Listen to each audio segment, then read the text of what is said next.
দেশের ফুটবলে নতুন সুপারস্টার কিউবা রাউল মিচেল, যিনি অপেক্ষায় আছেন প্রথমবার লাল সবুজের জার্সি গায়ে চাপানোর। তবে তার আগে বসুন্ধরা কিংসের হয়ে খেলে ফেলেছেন নিজের প্রথম ম্যাচটি। অনূর্ধ্ব 23 দলের জার্সিতে খেলতে গেছেন ভিয়েতনামে। ডিবিসি নিউজকে দেয়া একান্ত সাক্ষাৎকারে জানালেন বাংলাদেশে কিউবার অভিজ্ঞতার কথা। দেখুন প্রথম পর্ব। যদি প্রশ্ন করা হয় হামজা চৌধুরী, সমিত সোম, ফাহমুদুলের পরে বাংলাদেশের ফুটবলের নেক্সট সুপারস্টারকে, সবাই এক অর্থে স্বীকার করে নেবেন কিউবা মিচেলের নাম, যিনি কিনা বাংলাদেশের জার্সি গায়ে চাপানোর আগে চাপিয়ে ফেলেছেন বসুন্ধরা কিংসের জার্সি, খেলে ফেলেছেন এফসি চ্যালেঞ্জ লিগে। সেই কিউবা মিচেল এখন দিন গুনছেন কবে লাল সবুজের জার্সিটা গায়ে চাপাবেন। আর এই গত কয়েকদিনে কিউবা মিচেল বাংলাদেশে কেমন দিন কাটালেন এবং একই সাথে এই বাংলাদেশে তার অভিজ্ঞতাটা কেমন ছিল সেটা জানার জন্য আমরা চলে এসেছি বসুন্ধরা কিংসের যে ক্লাব প্রাঙ্গণ আছে সেখানে। আমরা জানার চেষ্টা করব কিউবা মিচেলের বাংলাদেশের অভিজ্ঞতা এই কয়দিনে কেমন ছিল।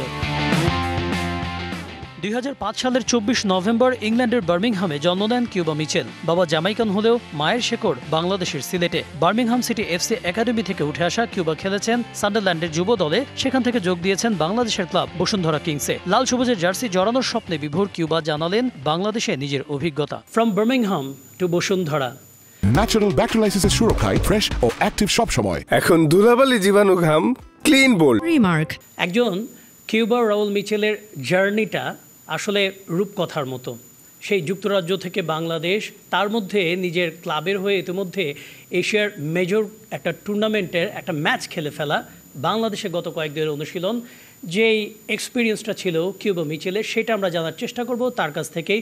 Well Cuba, you have passed couple of days in Bangladesh and you have trained here in Bosundhara Kings. You have got a really beautiful setup here. How was your journey from UK to Bangladesh? Can you tell us about that? Yeah, so coming from the UK, obviously I came straight to Qatar to meet up with the squad, so I think that was a good experience, obviously going over there and winning that game. I think it helped me kind of gel in with the squad a bit more, so then when I came here I instantly felt more comfortable, so I think that kind of helped a lot in terms of me settling in. Then obviously once coming here I feel really settled. I mean, straight away everything went right really. The accommodation, my facilities, everything's been okay. The teammates, the staff all kind of helped me kind of settle in and just fit in straight away, so yeah, it's going well.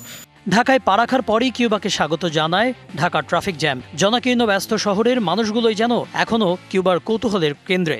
Obviously driving back from the airport when we landed, I just thought it was going to crash every second, but obviously that's something that everyone in the city is used to in the country, so yeah, it was probably that, but I think now I feel a lot more calm when I'm traveling. I feel like it's just normal here, but obviously that's a lot different to England, but yeah, that was probably the biggest thing. বাংলাদেশের আবহাওয়াও কিউবার জন্য নতুন। কদিনের অনুশীলনেই বুঝে গেছেন এই নতুন কন্ডিশনে মানিয়ে নেওয়াটাও তার জন্য challenge. Yeah, I mean, like I said, going to Qatar before, obviously it's even hotter than here, so that obviously helped me again get used to the heat here. But like, yeah, so the heat here is probably the peak weather we'll get in England in the summer. So yeah, it's something that I'm not too used to, but I feel like I've adjusted quite quickly, and yeah, that's something I'm kind of coping with well so far. So hopefully we'll just keep getting better and better. So yeah, it's going well.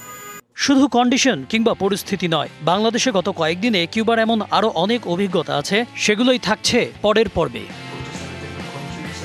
Kanak Mahmud, DBC news.